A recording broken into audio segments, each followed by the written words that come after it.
നമസ്കാരം. കഴിഞ്ഞ ക്ലാസ്സിൽ നമ്മൾ ജൂൾസ് ലോ വിശദമായി പഠിച്ചു കഴിഞ്ഞു. ഇനി ജൂൾസ് ലോവുമായി ബന്ധപ്പെട്ട പ്രോബ്ലംസ് ആണ്. സാധാരണ പരീക്ഷയ്ക്ക് ചോദ്യങ്ങൾ ചോദിക്കാറുണ്ട്. അപ്പോൾ ആദ്യത്തെ പ്രോബ്ലത്തിലേക്ക് നമുക്ക് പോവാം.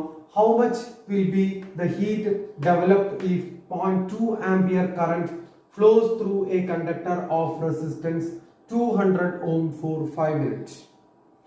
മലയാളം മീഡിയത്തിലെ ചോദ്യം: 200 ഓം പ്രതിരോധമുള്ള ഒരു ചാലകത്തിലൂടെ 0.2 ആംപിയർ വൈദ്യുതി 5 മിനിറ്റ് ഒഴുകിയാൽ ഉണ്ടാകുന്ന താപം എത്ര? ഇതാണ് ചോദ്യം. ഫിസിക്സില് ഒരു കണക്ക് കിട്ടിക്കഴിഞ്ഞാൽ ആദ്യം ചെയ്യേണ്ടത് തന്നിരിക്കുന്ന വാല്യൂസ് നമ്മൾ എഴുതുക. അപ്പൊ അങ്ങനെ നോക്കിയപ്പോഴാണ് ആദ്യം 0.2 ആംപിയർ ഐ തന്നിട്ടുണ്ട്. I is equal to 0.2 ampere. പിന്നെ ആർ പ്രതിരോധം റെസിസ്റ്റൻസ് തന്നിട്ടുണ്ട് 200 ohm. പിന്നെ time 5 minutes 5 minute. Time is equal to 5 minutes. ഇതാണ് തന്നിരിക്കുന്നത്. ഇനി ശ്രദ്ധിക്കേണ്ടത് എല്ലാറ്റിന്റെയും യൂണിറ്റ് ശരിയാണോ? ഈ ഹാബിറ്റ് യൂണിറ്റ് ചെക്ക് ചെയ്യണ ഒരു ഹാബിറ്റ് ശീലം വളർത്തിയെടുക്കണം, അല്ലെങ്കിൽ പ്രോബ്ലംസ് തെറ്റും. അപ്പൊ 5 minutes നമുക്ക് വേണ്ടത് ടൈമിന്റെ യൂണിറ്റ് സെക്കൻഡ് ആണ്. T is equal to 5 into 60. 60 minute ആണ് ഒരു സെക്കൻഡ്. അപ്പോ 300 സെക്കൻഡ്, 300 സെക്കൻഡ്. ദെൻ എന്താണ് നമ്മളോട് ചോദിച്ചേക്കുന്നത്? എച്ച്, ഹീറ്റ് എനർജിയാണ് ചോദിച്ചേക്കുന്നത്.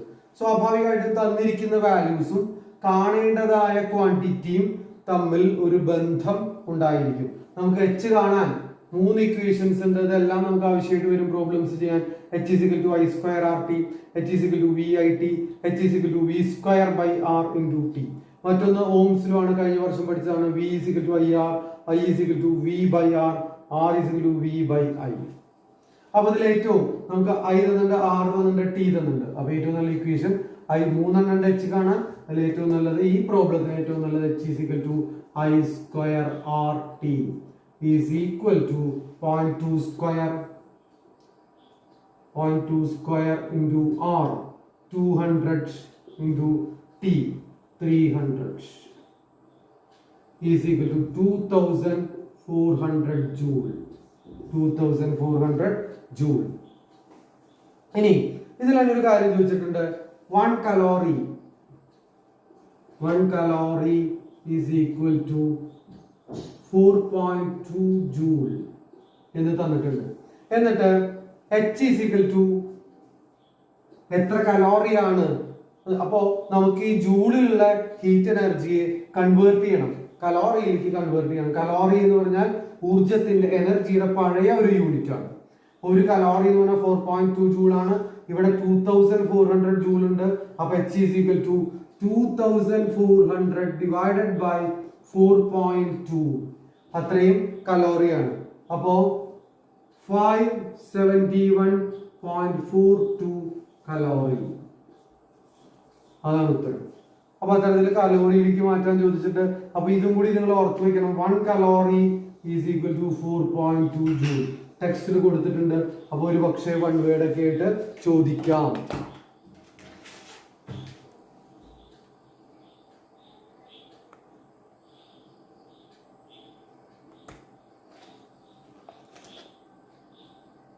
ടെക്സ്റ്റ് ബുക്കിൽ അടുത്ത ആക്ടിവിറ്റിയിലേക്ക് പോവാം.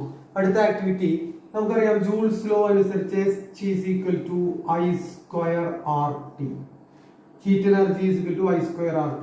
ഈ ഇക്വേഷനെ നമ്മൾ മാത്തമാറ്റിക്കൽ ആയിട്ട് ഒരു മാത്തമാറ്റിക്സിലെ ഇക്വേഷൻ ആയിട്ട് കൺസിഡർ ചെയ്താൽ, റെസിസ്റ്റൻസ് കൂടിക്കഴിഞ്ഞാൽ I square into R into T ആണ്, ഗുണിക്കുകയാണ് ചെയ്യുന്നത്, പ്രൊഡക്റ്റ് ആണ്.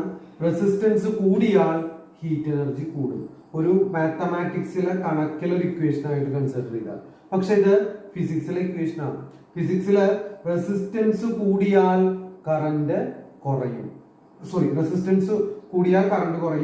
അതിനാൽ എന്താ സംഭവിക്കുക? റെസിസ്റ്റൻസ് കൂടിയാൽ കറണ്ട് കുറയും. സ്വാഭാവികമായിട്ടും I കുറഞ്ഞാൽ H കുറയും. അതുമായി തന്നെ റെസിസ്റ്റൻസ് കുറഞ്ഞാൽ മാത്തമാറ്റിക്സിലെ ഇക്വേഷൻ അനുസരിച്ച് R കുറഞ്ഞാൽ H കുറയണം.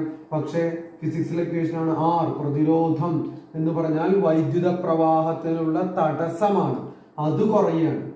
റെസിസ്റ്റൻസ് പറഞ്ഞാൽ വൈദ്യുത പ്രവാഹത്തിലുള്ള തടസ്സമാണ്, അത് കുറയാണ്. അത് കുറഞ്ഞാൽ കൂടുതൽ കറണ്ട് ഒഴുകും, അതായത് ഐ കൂടും, സ്വാഭാവികമായിട്ടും എച്ച് കൂടും. ഈ ബോധം ഉണ്ടാക്കാനാണ് ഈ ആക്ടിവിറ്റി തന്നിരിക്കുന്നത്. എപ്പോഴും ഓർക്കേണ്ടത് ഐക്കാണ് കൂടുതൽ സ്വാധീനം. വീണ്ടും വീണ്ടും പറയാണ്, ഐ തുല്യമാകുന്ന കേസിൽ മാത്രമേ R ഇൻഫ്ലുവൻസ് ചെയ്യുള്ളൂ, റെസിസ്റ്റൻസ് അതിനെ സ്വാധീനിക്കുള്ളൂ. ഐ തുല്യമായ കേസിൽ R കൂടിയ ദിക്കില് ഹീറ്റ് എനർജി കൂടും. നമുക്ക് ഇനി പ്രോബ്ലംസ് ചെയ്യുമ്പോൾ അത് കൃത്യമായിട്ട് വ്യക്തമാവും. ഇപ്പോൾ നമുക്ക് ഈ ആക്ടിവിറ്റിയിലേക്ക് വരാം. ഇവിടെ രണ്ട് ഹീറ്റർ എ, ഹീറ്റർ ബി ടെക്സ്റ്റിൽ വർക്ക്ഔട്ട് ചെയ്തിരുന്ന പ്രോബ്ലം ആണ്. V is equal to 230 volt, V is equal to 230 volt. രണ്ട് ഹീറ്ററും ഒരേ വോൾട്ടേജിലാണ്, ഒരേ പൊട്ടൻഷ്യൽ ഡിഫറൻസിലാണ് വർക്ക് ചെയ്യുന്നത്. ഇനി ഹീറ്റർ എയുടെ റെസിസ്റ്റൻസ് 1150 ഓം, 1150 ഓം ആണ്. ഹീറ്റർ ബി 460 ഓം ആണ്. രണ്ട് ഹീറ്ററും 5 മിനിറ്റ് ആണ് വർക്ക് ചെയ്യുന്നത്. ഇതില് ജനറേറ്റ് ചെയ്യുന്ന ഹീറ്റ് എനർജി കാൽക്കുലേറ്റ് ചെയ്യണം. കുറെ ഇക്വേഷൻസ് ഉണ്ട്. ഏറ്റവും നല്ല ഇക്വേഷൻ വിയും ആറും ടിയും ആണ് തന്നിരിക്കുന്നത്. V square by R into T. അപ്പോൾ 230 സ്ക്വയർ ഇൻറ്റു ടൈം 300, കാരണം ഇവിടെ തന്നിരിക്കുന്ന സമയം 5 മിനിറ്റ് ആണ്, അതിനെ നമുക്ക് സെക്കൻഡിലേക്ക് മാറ്റണം. അപ്പോൾ 300 ഡിവൈഡഡ് ബൈ 1150. അപ്പൊ ഉത്തരം എത്ര വരും? 13,800, 13,800 ജൂള്. ഇനി അടുത്ത കേസില് 230 square into 300 divided by 460, 34,500 joule. കണ്ടു കഴിഞ്ഞാൽ അറിയാം, ഇവിടെ റെസിസ്റ്റൻസ് 460 ആണ്, ഇവിടെ 1150 ആണ്. റെസിസ്റ്റൻസ് കുറഞ്ഞ ഹീറ്ററിൽ കൂടുതൽ ഹീറ്റ് എനർജി ജനറേറ്റ് ചെയ്തു. റെസിസ്റ്റൻസ് കൂടിയ ഹീറ്ററിൽ കുറവ് ഹീറ്റ് എനർജിയാണ്. കാരണം എന്താ? റെസിസ്റ്റൻസ് കുറഞ്ഞാൽ ഇന്റൻസിറ്റി ഓഫ് കറന്റ് കൂടും. ഇനി അതുമായി ബന്ധപ്പെട്ട 3 ചോദ്യങ്ങൾ ടെക്സ്റ്റിൽ കൊടുത്തിട്ടുണ്ട്. പക്ഷെ ഒരൊറ്റ ചോദ്യം നമുക്ക് ആൻസർ ചെയ്യേണ്ടതുള്ളൂ. കൃത്യമായിട്ട് ആശയം മനസ്സിലാവും. ഏകദേശം എല്ലാ ചോദ്യവും ഉദ്ദേശിക്കുന്നത് ഒന്ന് തന്നെയാണ്. In which way does the change in resistance influence the heat developed? As the resistance decreases, the intensity of current increases. Hence, according to the Joule's law, H is equal to I square RT, heat energy also increases. അടുത്തത് Malayalam medium. പ്രതിരോധത്തിലുള്ള മാറ്റം എങ്ങനെയാണ് ഉൽപ്പാദിപ്പിക്കപ്പെടുന്ന താപോർജ്ജത്തെ സ്വാധീനിക്കുന്നത്? പ്രതിരോധം കുറയുമ്പോൾ വൈദ്യുത പ്രവാഹ തീവ്രത വർദ്ധിക്കുന്നു. അതിനാൽ ജൂൾ നിയമം അനുസരിച്ച് H is equal to I square RT, അതാണ് ജൂൾ നിയമം. ഉൽപ്പാദിപ്പിക്കപ്പെടുന്ന താപോർജ്ജവും വർദ്ധിക്കുന്നു. ഇനി ടെക്സ്റ്റില് ഈ രണ്ട് ഹീറ്ററിലൂടെയുള്ള കറന്റ് കണ്ടുപിടിക്കാൻ പറഞ്ഞിട്ടുണ്ട്. അപ്പോഴാണ് കറണ്ടിലുള്ള മാറ്റം, വൈദ്യുത പ്രവാഹ തീവ്രതയുള്ള മാറ്റം നമുക്ക് മനസ്സിലാവുക. കറണ്ട് എങ്ങനെ കണ്ടുപിടിക്കുക? Ohm's law. I is equal to heater A, I is equal to E by R. V എന്ന് പറഞ്ഞാൽ 230 divided by 1150 is equal to 0.2 ampere കിട്ടും. ഇവിടെ ഹീറ്റർ ബിയുടെ കേസിൽ 230 divided by 460 which is equal to 0.5 ampere. അപ്പോൾ സത്യത്തിൽ ഇതിനേക്കാൾ ഇരട്ടിയിൽ കൂടുതലുണ്ട് ഇവിടെ ഇന്റൻസിറ്റി ഓഫ് കറന്റ്, വൈദ്യുത പ്രവാഹ തീവ്രത. സോ അതുമാതിരി തന്നെയാണ് ഇവിടെ ഹീറ്റർ എയിനേക്കാൾ കൂടുതൽ ഹീറ്റ് എനർജി, വളരെ കൂടുതൽ, ഇരട്ടിയേക്കാൾ കൂടുതൽ ഹീറ്റ് എനർജി ഹീറ്റർ ബിയിൽ ഉണ്ടായിട്ടുണ്ട്. അപ്പോൾ റെസിസ്റ്റൻസിനേക്കാൾ കൂടുതൽ സ്വാധീനം ഇന്റൻസിറ്റി ഓഫ് കറന്റ് ആണ്. ഈ സാധാരണ ടങ്സ്റ്റൺ, ഹീറ്റിംഗ് ഓയിൽ ആയിട്ടുള്ള നിക്രോം ഇതൊക്കെ ചുട്ടുപഴുക്കാനുള്ള കാരണം ഹൈ റെസിസ്റ്റൻസ് ആണെന്ന് പറയും. അതിനാൽ നമ്മുടെ മനസ്സിലേക്ക് പെട്ടെന്ന് റെസിസ്റ്റൻസിനാണ് കൂടുതൽ സ്വാധീനം എന്ന് തെറ്റിദ്ധാരണ ഉണ്ടാവാൻ സാധ്യതയുണ്ട്. അപ്പൊ എപ്പോഴും റെസിസ്റ്റൻസ് ഐ തുല്യമായ കേസിലാണ് റെസിസ്റ്റൻസിന് ഇൻഫ്ലുവൻസ് ചെയ്യാൻ കഴിയുക. അടുത്ത പ്രോബ്ലത്തിലേക്ക് വരാം. Calculate the heat developed in half an hour when 3 ampere current flows through an iron box designed to work under 230 volt. അപ്പൊ ഇംഗ്ലീഷ് മീഡിയം ടെക്സ്റ്റ് ബുക്കില് സമയം പറഞ്ഞിട്ടില്ല, ചോദ്യം തെറ്റാണ്. പാഠത്തിന്റെ ഇടയിൽ കൊടുത്തിരുന്ന ഒരു ചോദ്യമാണ്, സമയം പറഞ്ഞിട്ടില്ല. മലയാളം മീഡിയം ടെക്സ്റ്റിലെ സമയം പറഞ്ഞിട്ടുള്ളൂ. അപ്പൊ ചോദ്യം എന്താ? 230 വോൾട്ടിൽ പ്രവർത്തിക്കുന്ന ഒരു അയൺ ബോക്സിലൂടെ 3 ആംപിയർ വൈദ്യുതി പ്രവഹിച്ചാൽ ഉണ്ടാകുന്ന താപം എത്ര? അയൺ ബോക്സിലൂടെ അരമണിക്കൂർ, അയൺ ബോക്സിലൂടെ, അപ്പൊ എന്ത് വേണം? 230 വോൾട്ടിൽ പ്രവർത്തിക്കുന്ന ഒരു അയൺ ബോക്സിലൂടെ അരമണിക്കൂർ 3 ആംപിയർ വൈദ്യുതി പ്രവഹിച്ചാൽ ഉണ്ടാകുന്ന താപം എത്ര? അവിടെ അരമണിക്കൂറിന് ചേർക്കണം.